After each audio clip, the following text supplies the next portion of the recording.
बिहार की राजनीति में एनडीए ने कमोबेश सत्ता का सीरा वर्ष 2005 से 2025 तक थामा रहा। इस काल में सत्ता के वर्ष की गिनती जरूर बढ़ती रही, मगर चुनावी मुद्दा में कोई बदलाव नहीं आया।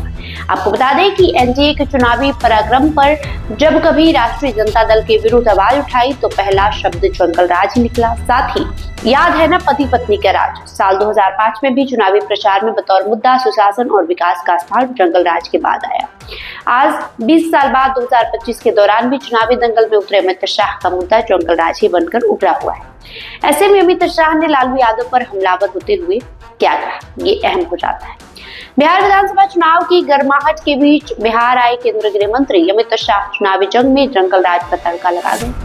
अपने भाषण में साफ कहा कि 1990 से 2005 तक शासनकाल जंगल राज के नाम से जाना जाता था। इस कार्यकाल में अपराध, छीनताई, रेप की घटनाएं काफी होती थी। लालू यादव ने गरीबों के लिए कुछ नहीं किया। 1990 से 2005 तक लालू के कार्यकाल में अपराध का बोलबाला था, इसलिए लालू राबड़ी की सरकार को जंगल राज का नाम दिया गया। यही वजह था कि लालू राबड़ी की सरकार में बिहार बर्बाद हुआ। लालू यादव से एक प्रश्न पूछता हूँ कि आप यूपीए में मंत्री रहे तब आपने केंद्र सरकार से कितना पैसा लिया? लालू राबड़ी की सरकार में बिहार बर्बाद हुआ है, एनडीए की सरकार में विकास हुआ है। आपको बता दें कि राजद सुप्रीमो लालू प्रसाद यादव पर हमलावर केंद्रीय गृह मंत्री अमित शाह यही नहीं रुके।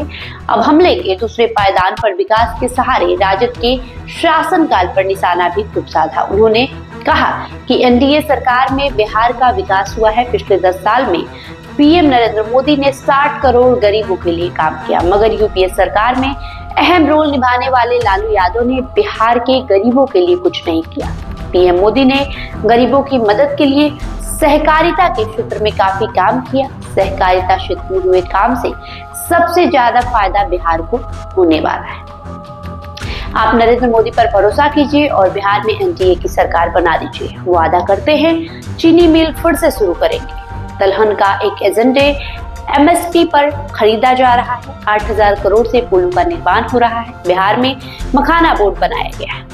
दरअसल भाजपा के रणनीतिकार और गृह मंत्री अमित शाह राजद सुप्रीमो लालू प्रसाद यादव पर यूं ही नहीं हमलावर है। इस बार अमित शाह को लालू यादव का वो स्वरूप याद आ रहा है जिन्होंने आरक्षण के रथ पर सवार होकर भाजपा को आरक्षण विरोधी करार देकर उनके हाथों से जीत छीन ली थी। 2015 में लालू यादव को एक मुद्दा आरक्षण मिला था। इस बार तो लालू यादव दो धारी तलवार भांज रहे हैं। लालू यादव वक्फ बोर्ड संशोधन बिल को मुस्लिम विरोधी ठहराने लगे हैं और साथ ही 65% आरक्षण को नवी अनुसूची में नहीं डालने को आरक्षण चोर बताने लगे हैं। आखिर ऐसा क्या है कि चुनावी जंग में राजद के विरोध हो या महागठबंधन के विरोध, एनडीए का पहला तीर जंगल राज के नाम से क्यों छूटता रहा है?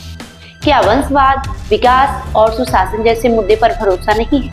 अब तक के चुनावी जंग में हासिल मतों का किस्सा है कि जंगल राज के नाम पर लगभग 30% वाली जाति वालों की गोलबंदी हो जाती है। इस नाम पर सवर्ण और वैश्य समेत ऐसी कई छोटी छोटी जातियां जिनका जीवन व्यवसाय से चलता है, वे गोलबंद हो जाती है। तब भाजपा या एनडीए राजद के एमवाई यानी मुस्लिम और यादव के 32% मत का जवाब बनकर सामने से लड़ती है। बाकी शासन, विकास और विकास के मुद्दे एनडीए की जीत का मार्ग प्रशस्त करती है। पिछले कुछ चुनाव में राजद ए टू जेड का कमाल दिखा और सवर्ण मत में सेंधमारी भी राजद दिखी। 2024 के लोकसभा चुनाव में भाजपा के कई सवर्ण नेताओं को हार देखनी पड़ी। इनमें आरा से पूर्व केंद्रीय मंत्री आरके सिंह, औरंगाबाद से पूर्व सांसद सुशील सिंह और बक्सर से मिथिलेश तिवारी को हार का सामना करना पड़ा। ये दिग्गर कि बेगूसराय से गिरिराज सिंह, मोतिहारी से राधा मोहन सिंह, पटना साहिब से रविशंकर प्रसाद और छपरा से राजीव प्रताप रूडी को जीत हासिल हुई थी। वही परिस्थिति बस जनता दल यूनाइटेड कई कारणों से साल 2020 में पिछड़ गई थी और विधानसभा में नंबर 1 से नंबर 3 की पार्टी बन गई, लेकिन तब से रिकवर होते होते लोकसभा चुनाव में मजबूत हो गई। साल 2024 के लोकसभा चुनाव में जदयू का स्ट्राइक रेट भाजपा से कहीं ज्यादा था। अब तो जनता दल यूनाइटेड नीतीश कुमार के बीमारी की चर्चा के साथ निशांत कुमार का प्रोजेक्शन क्या हुआ, जदयू मजबूत होने लगी है। मिली जानकारी के मुताबिक सरकार की एजेंसी के सर्वे की रिपोर्ट है कि जदयू साल 2025 के विधानसभा चुनाव में 70 से 75 सीटें हासिल करेगी। ये स्थिति भाजपा के लिए खतरे की घंटी है। बहरहाल आपका इस रिपोर्ट पे क्या प्रतिक्रिया है, कमेंट बॉक्स में लिखकर जरूर बताएं। बहुत बहुत शुक्रिया।